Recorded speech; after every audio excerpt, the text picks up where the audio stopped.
Hello बच्चों, क्या हाल चाल। उम्मीद करता हूं अच्छे होंगे। प्रोजेक्टाइल मोशन का ये 5वां लेक्चर है।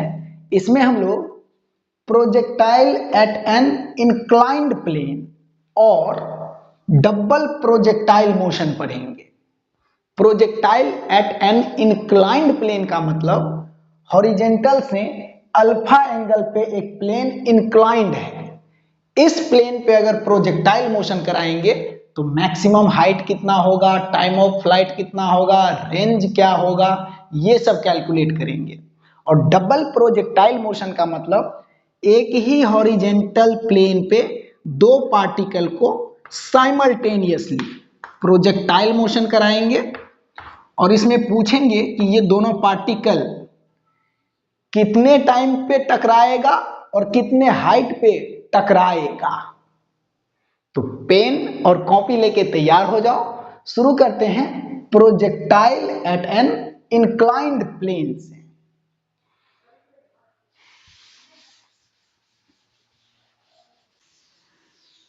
Projectile at an inclined plane.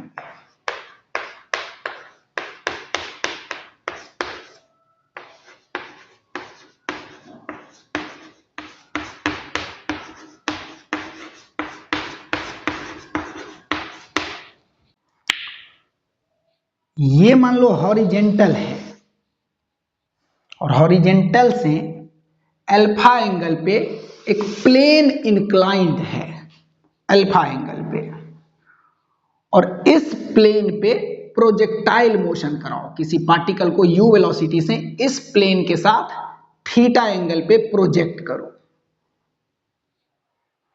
तो ये पार्टिकल ऐसे जाएगा और ऐसे आके इस इंक्लाइंड प्लेन पे टप से यहां पे गिरेगा। तो आप मान लो कि अपना पूरा दुनिया इस इंक्लाइंड प्लेन पे है। तो यही इंक्लाइंड प्लेन अपने लिए अभी हॉरिजेंटल है, हॉरिजेंटल डायरेक्शन, और इसके परपेंडिकुलर जो डायरेक्शन होगा ये वर्टिकल डायरेक्शन है।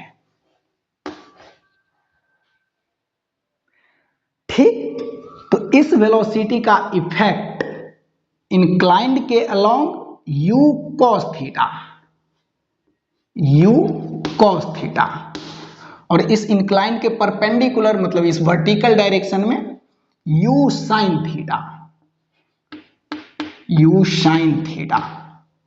और यहां पे acceleration due to gravity, g का डायरेक्शन नेचुरल हॉरिजेंटल डायरेक्शन के परपेंडिकुलर में ही लगेगा। g का डायरेक्शन वर्टिकली डाउनवर्ड ही होगा। ओके, इस इंक्लाइन प्लेन को पीछे एक्सपेंड करो और इंक्लाइंड प्लेन पे जो ये परपेंडिकुलर है वर्टिकल डायरेक्शन, इसको पीछे एक्सपेंड करो। तो इस g का इफेक्ट इस डायरेक्शन में भी आएगा और इंक्लाइंड प्लेन के अलोंग भी आएगा कुछ ना कुछ। ये एंगल अल्फा और इंक्लाइंड पे ये परपेंडिकुलर है तो ये 90, तो 90 में से अल्फा को कट करेंगे तो ये एंगल 90 माइनस अल्फा, और ये हॉरिजेंटल और ये वर्टिकल तो ये 90, तो इस 90 में से 90 माइनस अल्फा को कट करेंगे तो ये एंगल मिलेगा अल्फा। अब यहां पे देखो g का इफेक्ट इस डायरेक्शन में g cos अल्फा, और इस g का इफेक्ट इस डायरेक्शन में g sin alpha, g sin alpha. अपना पूरा दुनिया इस इंक्लाइंड प्लेन पे है। इस इंक्लाइंड पर प्लेन पर से पार्टिकल का ये होगा maximum height h max. Particle projection point से लेके हॉरिजेंटली जितना दूर में जाके इस प्लेन पे टप से गिरा है ये होगा range on the inclined plane, range on the inclined plane ये। और पार्टिकल को जितना टाइम लगा है प्रोजेक्शन पॉइंट से वापस इस इंक्लाइंड प्लेन पर गिरने तक में, इस टाइम को टाइम ऑफ फ्लाइट बोलेंगे।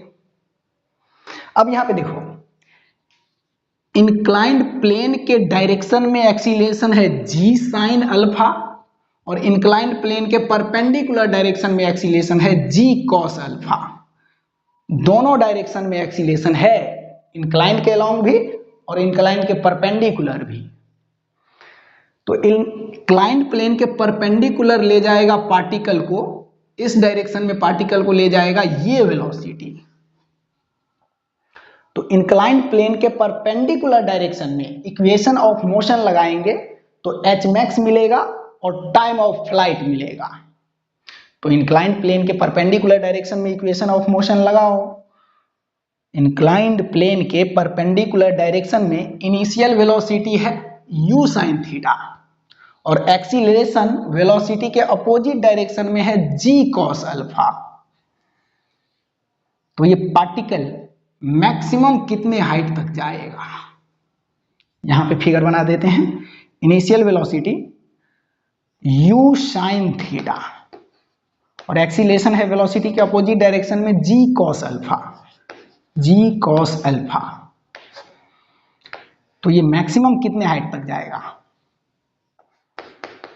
यही h मैक्स है ये वाला। तो इस पॉइंट पे पार्टिकल का इस डायरेक्शन में वेलोसिटी 0, यहां पे वेलोसिटी 0 इस डायरेक्शन वाला।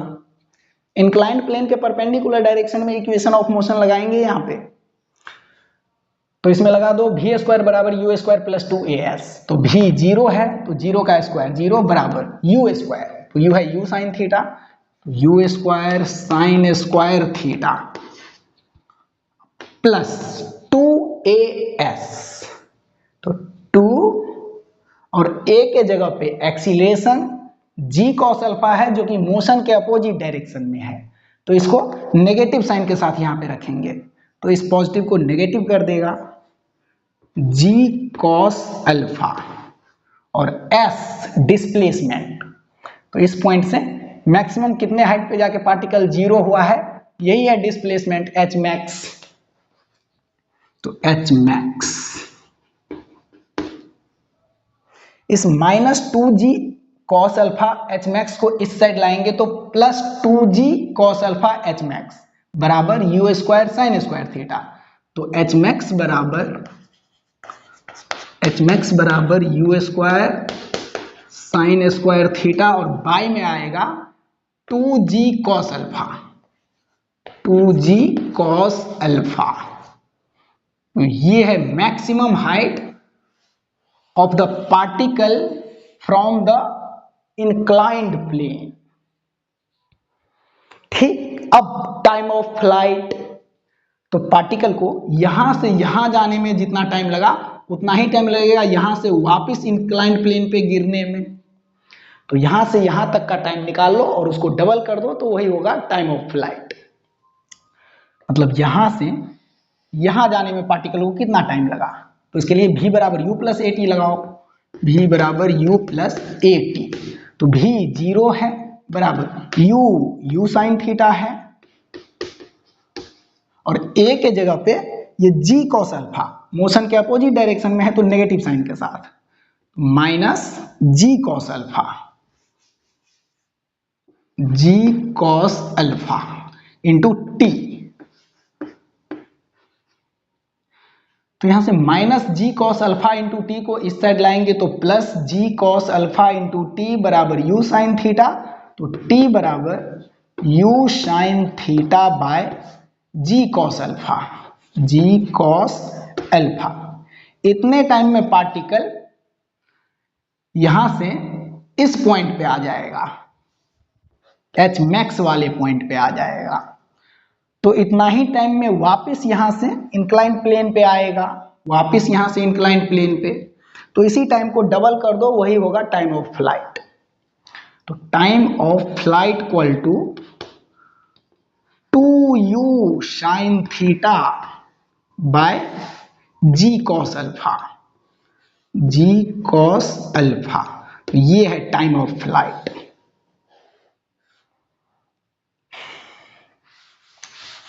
अब इसको मिटाते हैं और ये टाइम ऑफ फ्लाइट और एच मैक्स को सेपरेटली यहां पे लिखते हैं। H max equal to u square sine square theta by 2g cos alpha और time of flight equal to 2u sine theta by g cos alpha. ठीक, अब इसमें range on the inclined plane निकालो। अब range on the inclined plane, तो inclined plane के along initial velocity है u cos theta और इंक्लाइंड प्लेन के अलोंग एक्सीलरेशन है g sin अल्फा। तो अब की बार इंक्लाइंड प्लेन के अलोंग भी एक्सीलरेशन है, तो इंक्लाइंड प्लेन के अलोंग वाले वेलोसिटी में भी चेंज आएगा। इनिशियली इंक्लाइंड प्लेन के अलोंग वेलोसिटी है u cos थीटा और एक्सीलरेशन है वेलोसिटी के अपोजिट डायरेक्शन में, तो ये वेलोसिटी घटेगा घटेगा घटेगा घटेगा घटेगा। तो इंक्लाइंड प्लेन के अलोंग इक्वेशन ऑफ मोशन लगाओ तो ये range on the inclined plane मिलेगा। तो इसके लिए लगाएंगे रेंज बराबर ut plus half at square. Equation of motion along the inclined plane range बराबर ut, तो इनिशियल वेलोसिटी है इंक्लाइंड प्लेन के along u cos theta into t। तो इंक्लाइंड प्लेन के अलोंग कितने टाइम तक पार्टिकल चलेगा?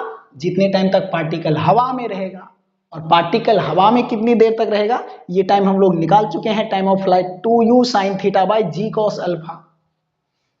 तो टाइम की जगह पे 2u sine theta by g cos alpha ut plus half at square. A acceleration है, तो यहां पे देखो वेलोसिटी के अपोजिट डायरेक्शन में है ये एक्सीलरेशन g sin अल्फा, तो माइनस हाफ और a के जगह पे g sin alpha into t square, minus half g sin alpha into t square और t की जगह पे यही लेंगे 2u sin theta by g cos alpha, 2u sin theta by g cos alpha इसका स्क्वायर।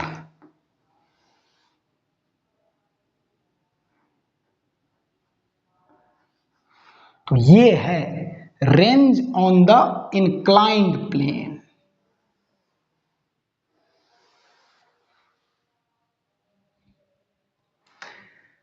अब यहां पे देखो अगर अल्फा थीटा और u पता है तो इस इंक्लाइंड प्लेन से पार्टिकल मैक्सिमम कितने हाइट तक जाएगा ये हम लोग निकाल सकते हैं। कितने टाइम तक पार्टिकल हवा में रहेगा ये टाइम ऑफ फ्लाइट भी निकाल सकते हैं, और इस इंक्लाइंड प्लेन पे रेंज कितना बनेगा ये रेंज भी निकाल सकते हैं। रेंज के लिए इतना बड़ा सा फॉर्मूला आ गया, इसको याद नहीं करना है, बस कॉन्सेप्ट ध्यान रखना है। अब यहीं पे देखो अगर इस अल्फा को हम कम करें, इस इंक्लाइंड प्लेन के इंक्लाइनेशन को कम करें, कम करो कम करो कम करो कम करो और इस हॉरिजेंटल प्लेन पे ही चिपका दो, इसका मतलब अल्फा 0 हो गया। अल्फा 0 मतलब ये इंक्लाइंड प्लेन अब हॉरिजेंटल प्लेन ही हो गया, नेचुरल हॉरिजेंटल प्लेन। तो ये motion ground to ground projectile motion हो जाएगा। तो h max, time of flight और रेंज का वही फॉर्मूला मिलना चाहिए जो हम लोग पहले पढ़ चुके हैं ground to ground projectile motion में।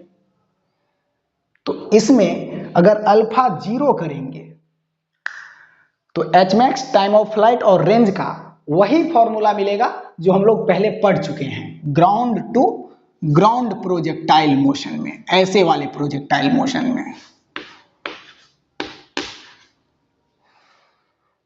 तो अल्फा 0 करके देखो, इफ अल्फा बराबर 0 तो एच मैक्स का value h max equal to alpha 0 करेंगे तो कॉस 0 का वैल्यू 1, तो एच मैक्स बराबर u square sine square theta by 2g।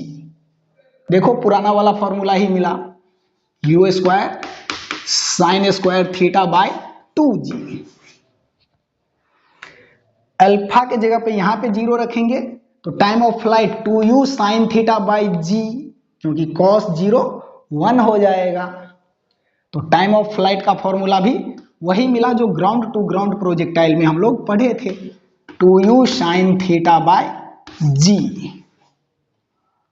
और रेंज का इसमें अगर अल्फा 0 रखेंगे तो रेंज का फॉर्मूला भी वही मिलना चाहिए जो हम लोग ground to ground projectile motion में पढ़े हैं। तो यहां पे 0 रखेंगे तो cos 0 1 हो जाएगा, तो ये मिलेगा 2u sine theta u cos theta by g, 2u cos theta u sign theta by g, और माइनस यहां पे अल्फा के जगह पे 0 रखेंगे तो cos 0 1, लेकिन यहां पे अल्फा के जगह पे 0 रखेंगे तो साइन 0 0 हो जाएगा ये, और गुना में 0 मतलब ये पूरा टर्म 0। तो अल्फा को 0 करेंगे तो रेंज का ये फॉर्मूला बनेगा। ध्यान से देखो, ये रेंज के लिए वही फॉर्मूला है जो ground to ground projectile motion में हम लोग पढ़े थे। 2 ये है ux वेलोसिटी का हॉरिजॉन्टल डायरेक्शन का कंपोनेंट, और ये है वर्टिकल डायरेक्शन का कंपोनेंट uy, तो 2ux uy बाई g। ठीक, इसको देखें, सोचें, समझें और कॉन्सेप्ट को पकड़ें कि इंक्लाइंड प्लेन पे H max, time of flight और रेंज कैसे निकाले हैं। आगे बढ़ते हैं, अब डबल प्रोजेक्टाइल मोशन देखो।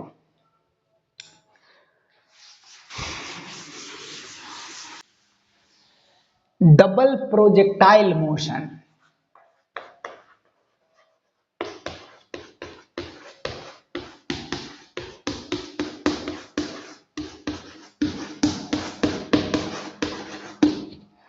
ये मान लो हॉरिजेंटल है और यहां से एक पार्टिकल को u1 वेलोसिटी से हॉरिजेंटल के साथ θ1 एंगल पे प्रोजेक्ट किए, और एक पार्टिकल को यहां पे u2 वेलोसिटी से हॉरिजेंटल के साथ θ2 एंगल पे प्रोजेक्ट किए,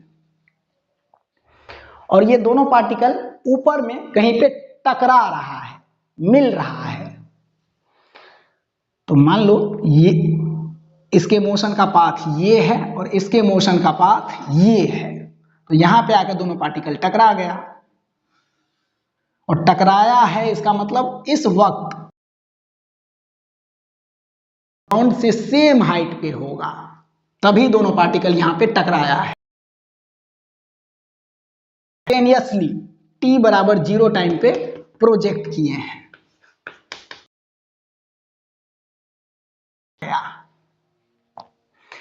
इस पार्टिकल के वेलोसिटी का इनिशियल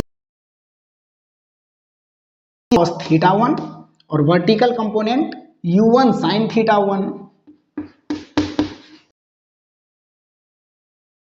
का हॉरिजॉन्टल कंपोनेंट u2 cos θ2 और वर्टिकल कंपोनेंट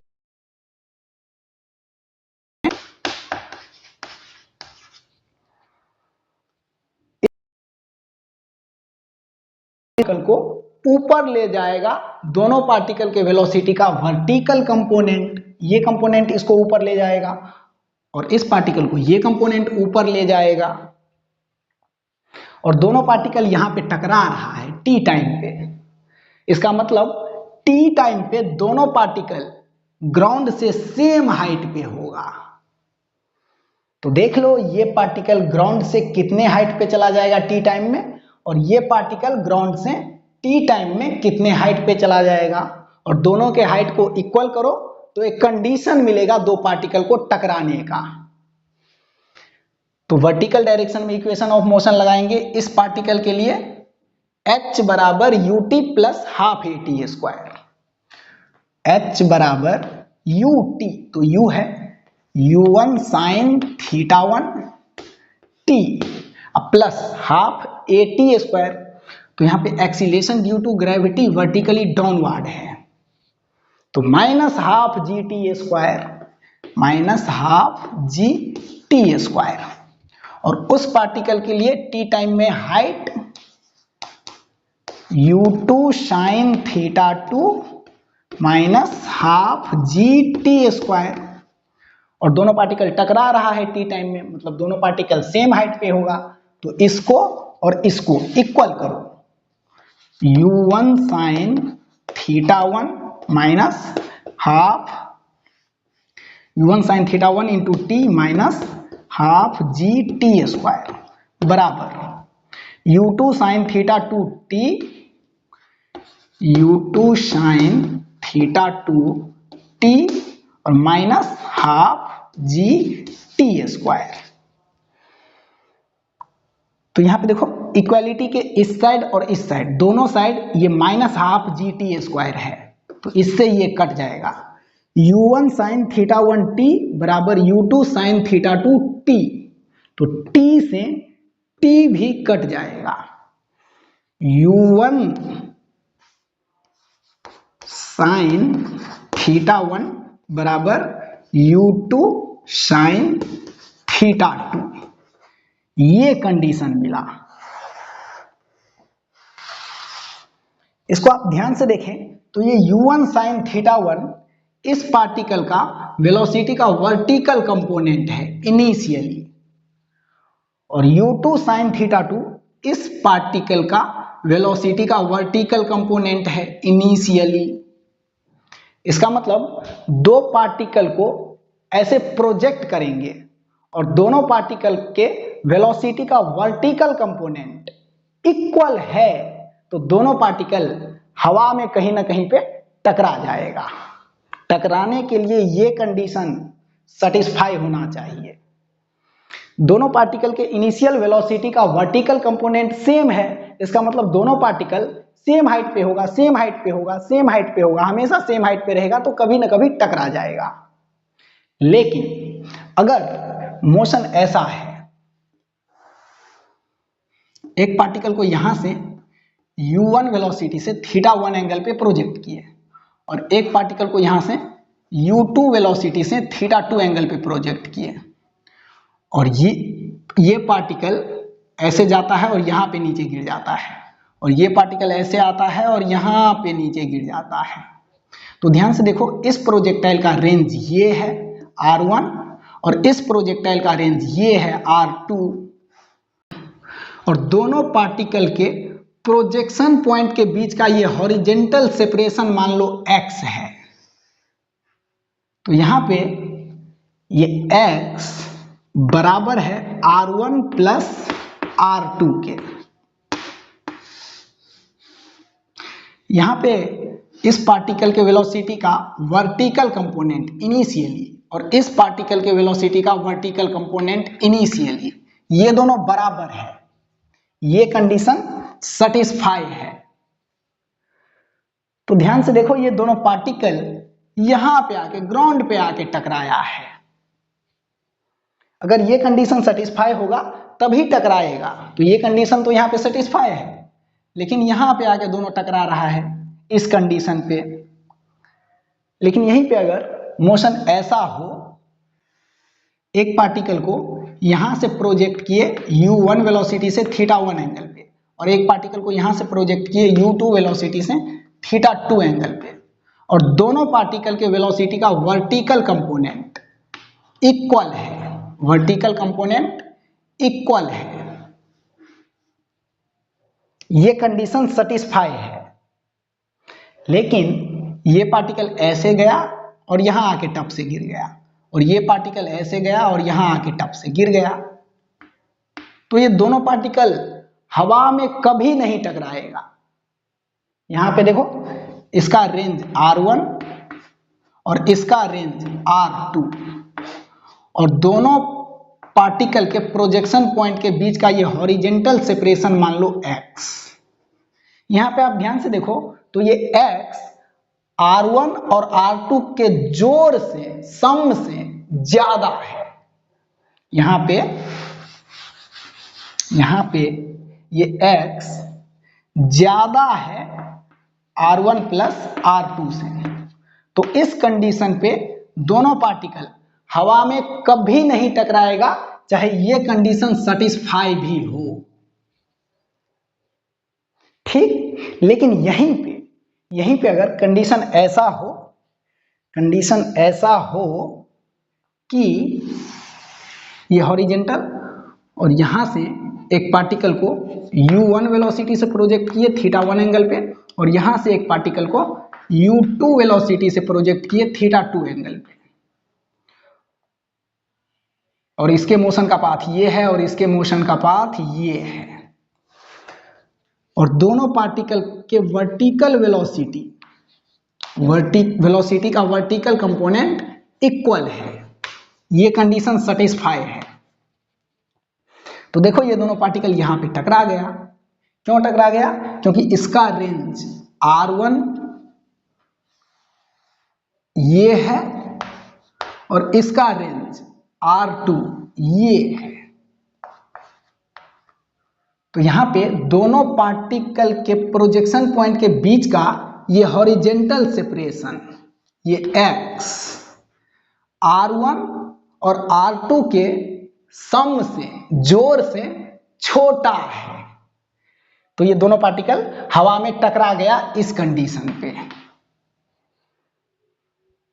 तो हवा में दो पार्टिकल को टकराने के लिए सिर्फ ये कंडीशन ही नहीं, बल्कि ये कंडीशन भी होना चाहिए कि दोनों पार्टिकल के प्रोजेक्शन पॉइंट के बीच का हॉरिजेंटल सेपरेशन कम होना चाहिए दोनों पार्टिकल के इंडिविजुअल रेंज के जोड़ से। R1 प्लस R2 से कम होना चाहिए, या कम से कम बराबर भी हो जाएगा, तब भी इस तरह से टकरा जाएगा गिरते वक्त। बराबर भी हो जाएगा, x बराबर R1 प्लस R2, तब भी गिरते वक्त टकरा जाएगा। लेकिन अगर ये x ज्यादा हो गया R1 प्लस R2 से, तो ये दोनों कभी नहीं टकराएगा। ये कंडीशन सेटिस्फाई रहेगा तब भी। ठीक, तो टकराने के लिए इतनी सारी बातें ध्यान रखना। अब देखो, अगर दो पार्टिकल टकरा रहा है तो वो दोनों पार्टिकल कितने टाइम पे टकराएगा और ग्राउंड से कितने हाइट पे टकराएगा, ये फाइंड करो।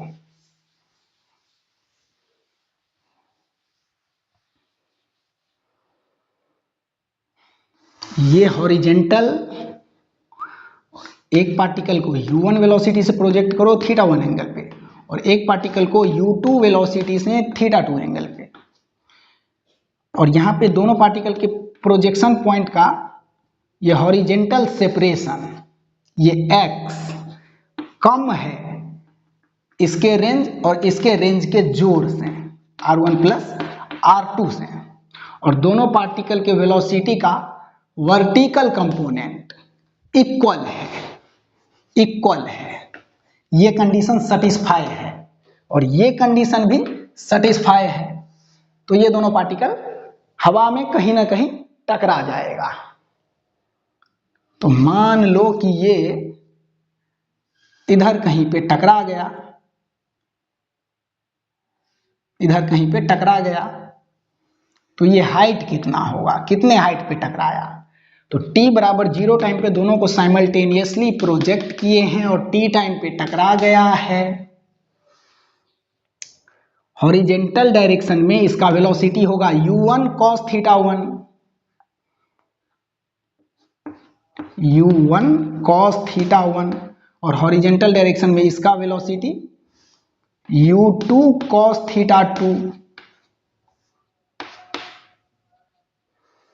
तो देखो, टकराने के लिए ये पार्टिकल चला है इतना दूर x1 और ये पार्टिकल चला है इतना दूर x2 हॉरिजेंटली, और यहां पे आके टकरा गया है।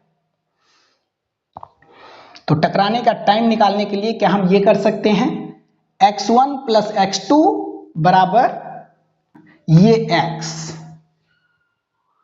दोनों पार्टिकल के प्रोजेक्शन पॉइंट के बीच का सेपरेशन है ये x, और ये यहां से x2 पे आके टकरा गया और ये यहां से x1 पे जाके टकरा गया, तो x1 प्लस x2 बराबर x,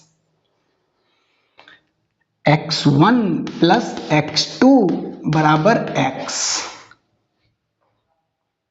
तो x1 निकाल सकते हैं क्योंकि इस डायरेक्शन का वेलोसिटी पता है u1 cos थीटा 1, और यहां से यहां जाने में मतलब टकराने में टाइम लगा है t, तो ये x1 इक्वल टू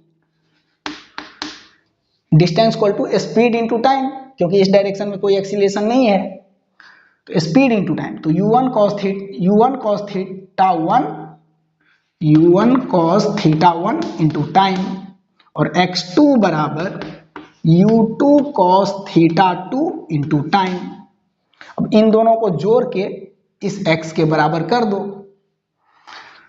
तो u1 या फिर x बराबर दोनों पार्टिकल के प्रोजेक्शन पॉइंट के बीच का horizontal distance equal to u1 cos theta 1 t और plus u2 cos theta 2 t, तो t इन दोनों में है तो t को यहां पे कॉमन ले लो। यही वो टाइम है जिस टाइम पे दोनों पार्टिकल टकराएंगे।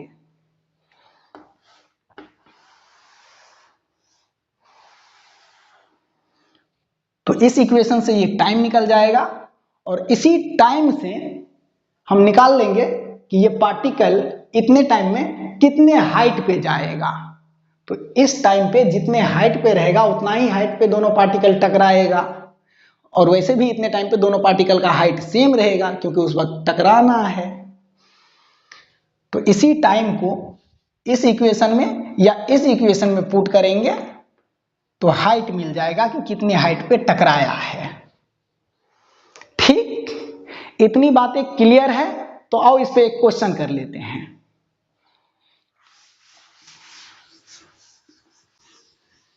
क्वेश्चन, हॉरिजेंटल से एक पार्टिकल को 20 मीटर पर सेकंड के वेलोसिटी से हॉरिजेंटल के साथ 37 डिग्री के एंगल पे प्रोजेक्ट किए हैं, और दूसरे पार्टिकल को हॉरिजेंटल के साथ 53 डिग्री के एंगल पे u वेलोसिटी से प्रोजेक्ट किए हैं, और क्वेश्चन में दिया है कि ये दोनों पार्टिकल t बराबर 2 सेकंड पे मिल जाता है, टकरा जाता है 2 सेकंड पे, तो ये पार्टिकल ऐसे मोशन करेगा और ये पार्टिकल ऐसे मोशन करेगा, तो यहां पे आके टकरा गया। तो t बराबर 0 टाइम पे दोनों पार्टिकल को साइमल्टेनियसली प्रोजेक्ट किए हैं, और t बराबर 2 सेकंड में ये दोनों पार्टिकल यहां पे आके मिल गया। तो प्रोजेक्शन लेवल से दोनों पार्टिकल कितने हाइट पे मिलेगा ये हाइट निकालना है। इस प्रोजेक्शन पॉइंट से हॉरिजेंटली कितने दूर में जाके मिलेगा ये x1 निकालना है। इस प्रोजेक्शन पॉइंट से भी कितने दूर में आके मिलेगा हॉरिजेंटली ये x2 निकालना है, और दोनों पार्टिकल के प्रोजेक्शन पॉइंट के बीच का हॉरिजेंटल डिस्टेंस क्या है ये भी निकालना है, और इस पार्टिकल का इनिशियल वेलोसिटी ये u भी फाइंड करना है। तो ये x तो मिल जाएगा अगर x1 और x2 मिल जाएगा तो, क्योंकि ये x बराबर x1 प्लस x2 होगा। तो स्क्रीन को पॉज करो और क्वेश्चन को ट्राई करो, हम इसे सॉल्व करते हैं। तो यहां पे देखो ये दोनों पार्टिकल t बराबर 2 सेकंड पे मिल गया है, तो मिल गया है इसका मतलब प्रोजेक्शन लेवल से दोनों सेम हाइट पे होगा 2 सेकंड पे। तो ये हाइट तो निकाल सकते हैं इस इक्वेशन में, टाइम के जगह पे 2 सेकंड रखेंगे तो हाइट मिलेगा, और 2 सेकंड पे टकरा गया है तो ये वही हाइट मिलेगा जितने हाइट पे दोनों पार्टिकल मिले हैं। तो इसमें टाइम के जगह पे 2 रखो, तो h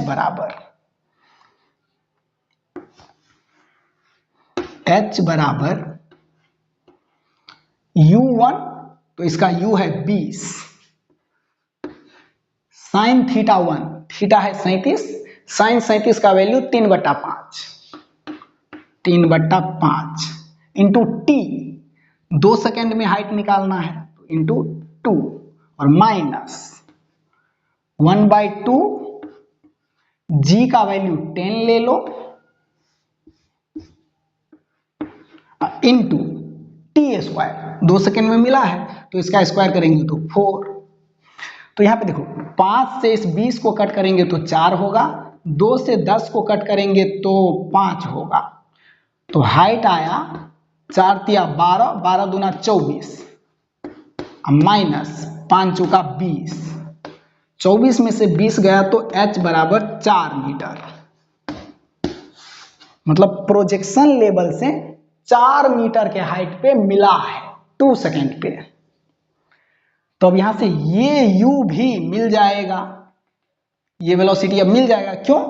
क्योंकि इस वेलोसिटी का initially vertical component u sine 53, u sine 53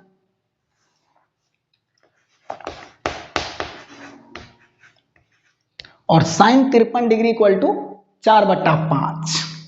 तो अब देखो ये पार्टिकल भी 2 सेकेंड पे इतना ही हाइट पे होगा और इस पार्टिकल को हाइट ले जाएगा यही वेलोसिटी, वर्टिकल वेलोसिटी। तो 2 सेकेंड में 4 मीटर के हाइट पे लेके चला जाएगा, क्योंकि 4 मीटर पे दोनों पार्टिकल टकरा गया है 2 सेकेंड पे। तो 2 सेकेंड में 4 मीटर के हाइट पे ले गया तो ये वेलोसिटी कितना होगा, ये u साइन 53 डिग्री कितना होगा। तो लगाओ इक्वेशन ऑफ मोशन इस पार्टिकल के लिए वर्टिकल डायरेक्शन में, s बराबर ut plus half at square लगा दो। तो s है ये h के बराबर जो कि 4 है, अब बराबर ut, तो u है u साइन 53, साइन 53 का वैल्यू 4/5 और t 2 सेकेंड, 2 सेकेंड में हाइट है 4 तो t के जगह पे 2, अब minus half g T square, तो हाफ जी का वैल्यू 10 और टी स्क्वायर करेंगे तो 2 का स्क्वायर 4। तो यहाँ पे 2 से ये 10 कटेगा 5 और कुछ कटने वाला नहीं दिख रहा है। तो 4 बराबर 4 दूना 8u/5, 8u/5 और ये माइनस 5 इंटू 4 20, माइनस 20 को इस साइड लाएंगे तो प्लस 20, प्लस 20 प्लस 4 24, तो इस साइड 24। यहाँ पे 8 से ये 24 कटेगा, 8 त्रिक 24, तो u बराबर 5 इंटू 3, u बराबर 5 तिया 15। तो इस वेलोसिटी का वैल्यू मिल गया 15 मीटर पर सेकेंड। अब इस प्रोजेक्शन पॉइंट से कितना दूर में जाके मिलेगा पार्टिकल, तो इस वेलोसिटी का ये कंपोनेंट 20 cos 37, 20 और cos 37 का वैल्यू 4/5, 4/5। तो 5 से ये 20 कटेगा 4, 4 चौका 16 मीटर पर सेकेंड। और इस वेलोसिटी का ये कंपोनेंट u cos 53 और u का वैल्यू मिल गया है यहाँ पे 15, तो 15 और cos 53 डिग्री का वैल्यू 3/4, 3/5, 3/5। तो 5 से ये 15 कटेगा 3, तो 3 तिया 9 मीटर पर सेकेंड। तो देखो 2 सेकेंड में हॉरिजेंटली कितना आगे चला जाएगा ये पार्टिकल, यही होगा x1। तो इसको कहां पे करें, इधर मिटा देते हैं यहां पे।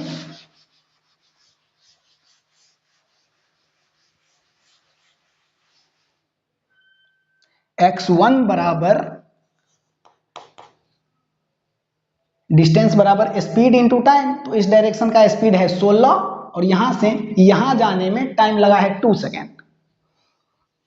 तो 16 गुने 2 32 मीटर और x2 का वैल्यू डिस्टेंस बराबर स्पीड इंटू टाइम, तो इस डायरेक्शन का स्पीड है 9 और टाइम लगा है 2 सेकेंड यहां से हॉरिजेंटली यहां पे आने में।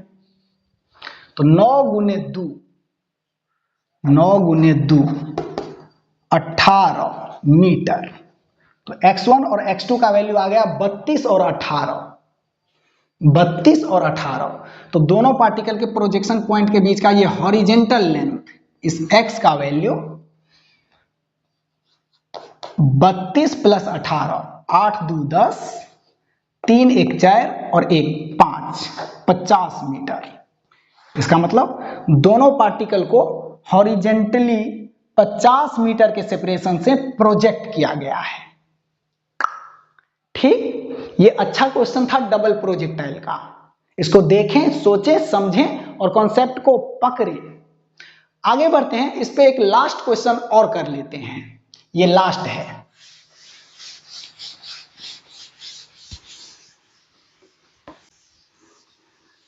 क्वेश्चन है कि हॉरिजेंटल से एक पार्टिकल को 37 डिग्री के एंगल पे हॉरिजेंटल के साथ 50 मीटर पर सेकेंड के वेलोसिटी से प्रोजेक्ट किए हैं और दूसरे पार्टिकल को इस पॉइंट से हॉरिजेंटली 120 मीटर के दूरी से वर्टिकली अपवर्ड डायरेक्शन में 30 मीटर पर सेकेंड के वेलोसिटी से प्रोजेक्ट किए हैं। ठीक, तो ये दोनों पार्टिकल कितने टाइम पे मिलेगा और कितने हाइट पे मिलेगा? तो पहले मिलेगा या नहीं मिलेगा ये कंडीशन चेक कर लो। मिलने के लिए दोनों पार्टिकल का वर्टिकल डायरेक्शन का इनिशियल वेलोसिटी सेम होना चाहिए, इक्वल होना चाहिए। तो इस पार्टिकल में तो वर्टिकल डायरेक्शन में ही वेलोसिटी है ये 30, हॉरिजेंटल डायरेक्शन में इसका वेलोसिटी है ही नहीं। और इस पार्टिकल का वर्टिकल डायरेक्शन में वेलोसिटी u sin 37, तो u है 50 और sin 37 का वैल्यू 3/5, 3/5, तो 5 से ये 50 कटेगा 10, 10 दिया 30 मीटर पर सेकेंड। तो देखो इन दोनों पार्टिकल का वर्टिकल डायरेक्शन में वेलोसिटी इक्वल है। तो ये दोनों पार्टिकल कहीं ना कहीं ऊपर में टकराएंगे।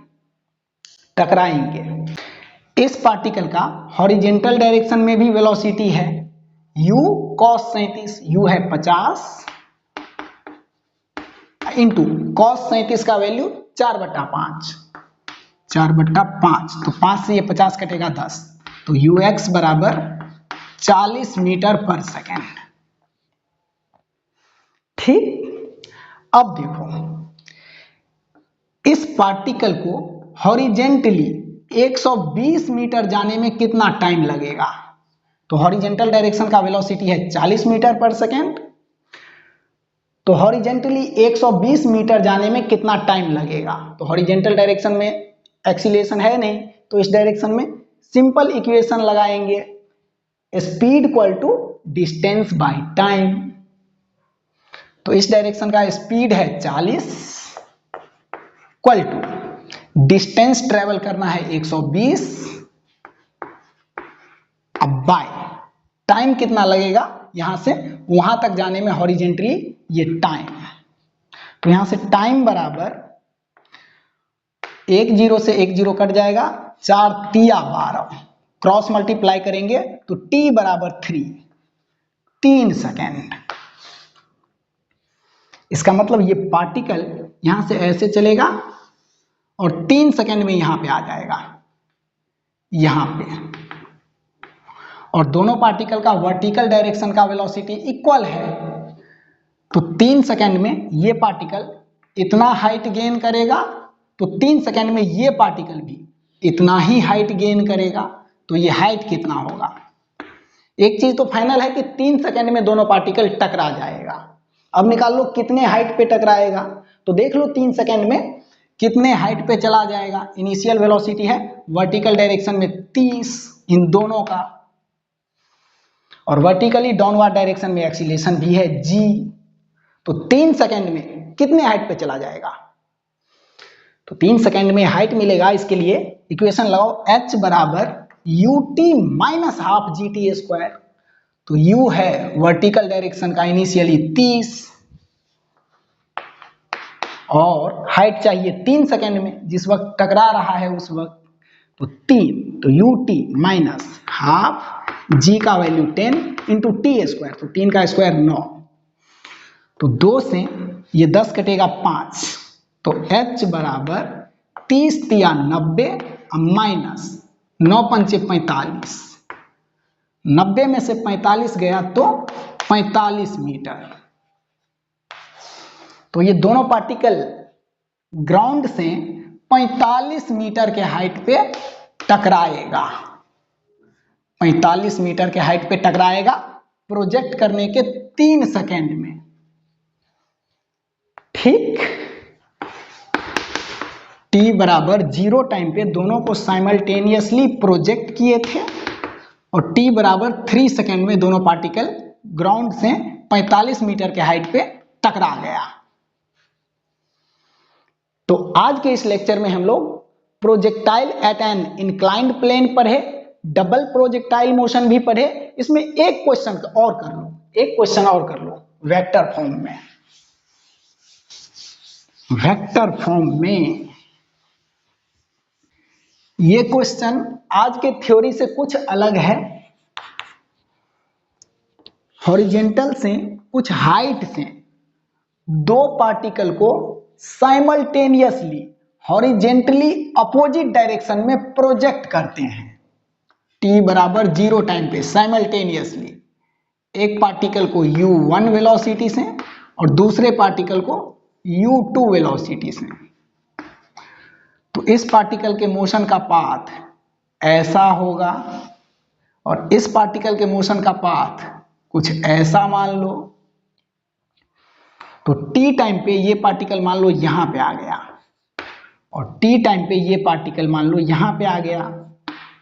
तो t टाइम पे इस पार्टिकल के वेलोसिटी वेक्टर का डायरेक्शन ये होगा, इसको v2 बोल दो, और t टाइम पे इस पार्टिकल के वेलोसिटी वेक्टर का डायरेक्शन ये होगा, इसको v1 बोल दो।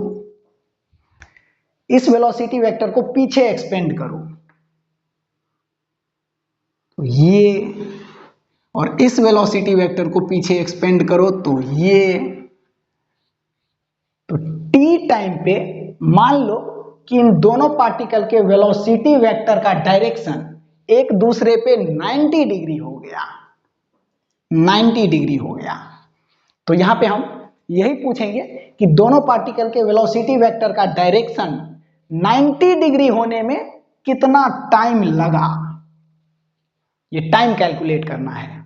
तो स्क्रीन को पॉज करो और क्वेश्चन को ट्राई करो, हम इसे सॉल्व करते हैं। t टाइम पे इस पार्टिकल के वेलोसिटी का ये हॉरिजेंटल कंपोनेंट जितना यहां पे है उतना ही यहां पे भी रहेगा, क्योंकि हॉरिजेंटल डायरेक्शन में कोई एक्सीलरेशन नहीं है। इस पार्टिकल का भी हॉरिजेंटल कंपोनेंट t टाइम पे इतना ही रहेगा u, और वर्टिकली डाउनवर्ड डायरेक्शन में एक्सीलरेशन है g।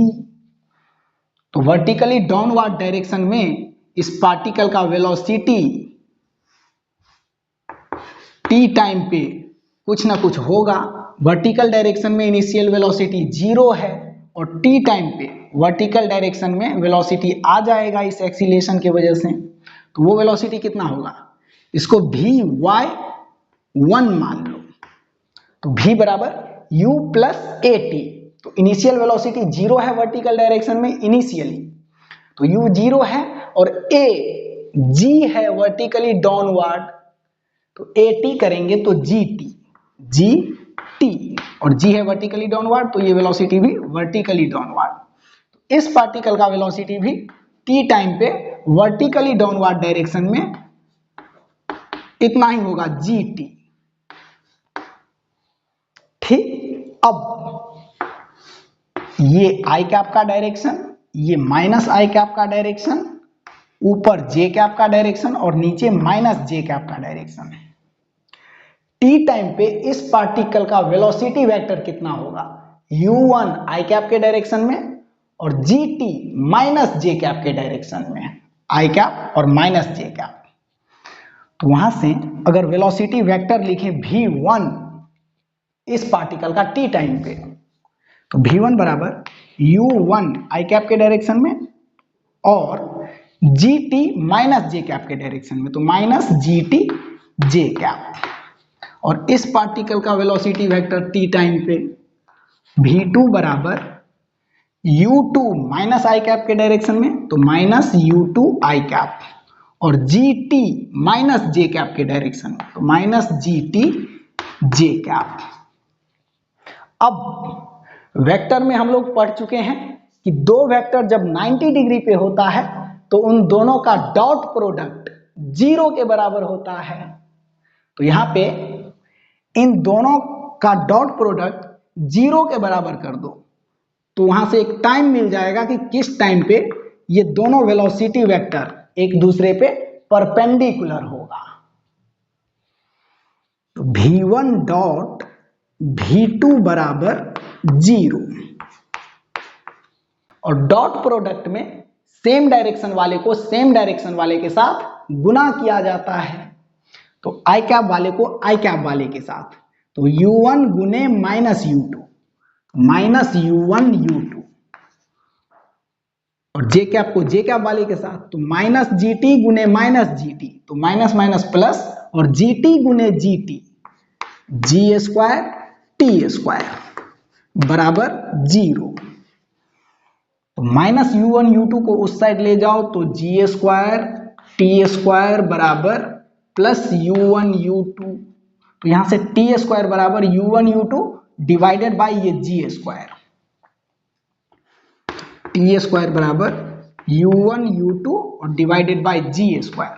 टी पर से स्क्वायर हटाएंगे तो इस साइड रूट जाएगा, तो यहां से t बराबर अंडर रूट u1 u2 और डिवाइड में g पे स्क्वायर है तो g पर से ये रूट हट जाएगा, डिवाइड में g। तो इतने टाइम में दोनों पार्टिकल का वेलोसिटी का डायरेक्शन एक दूसरे पे 90 डिग्री हो जाएगा। ठीक, चाहे तो इस पे एक क्वेश्चन कर लो, एक क्वेश्चन कर लो। क्वेश्चन इस पे सिंपल ही आएगा। ग्राउंड से कुछ हाइट से दो पार्टिकल को साइमल्टेनियसली प्रोजेक्ट किए हॉरिजेंटल डायरेक्शन में, हॉरिजेंटली अपोजिट डायरेक्शन में। एक पार्टिकल का वेलोसिटी है 10 मीटर पर सेकेंड और दूसरे पार्टिकल का वेलोसिटी है 40 मीटर पर सेकेंड।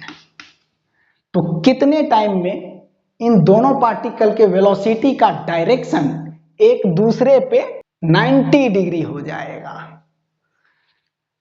तो वो टाइम यहां पे दिख रहा है, time equal to under root u1 u2, तो u1 है 10 u2 है 40, तो 10 गुने 40 400 बट्टा g का वैल्यू 10, तो 400 को रूट से बाहर निकालेंगे तो 20 आएगा बट्टा 10, तो यहाँ पे 10 से ये 20 कटेगा 2 सेकेंड, t बराबर 2 सेकेंड। पार्टिकल को साइमल्टेनियसली प्रोजेक्ट करने के 2 सेकेंड पे दोनों पार्टिकल के वेलोसिटी वेक्टर का डायरेक्शन एक दूसरे पे परपेंडिकुलर हो जाएगा। ओके, ठीक। तो प्रोजेक्टाइल मोशन खत्म हो चुका है, अगले लेक्चर में रिलेटिव मोशन शुरू करेंगे। तो आज के लिए इतना ही, मिलते हैं अगले वीडियो में, तब तक के लिए bye bye bye, thank you.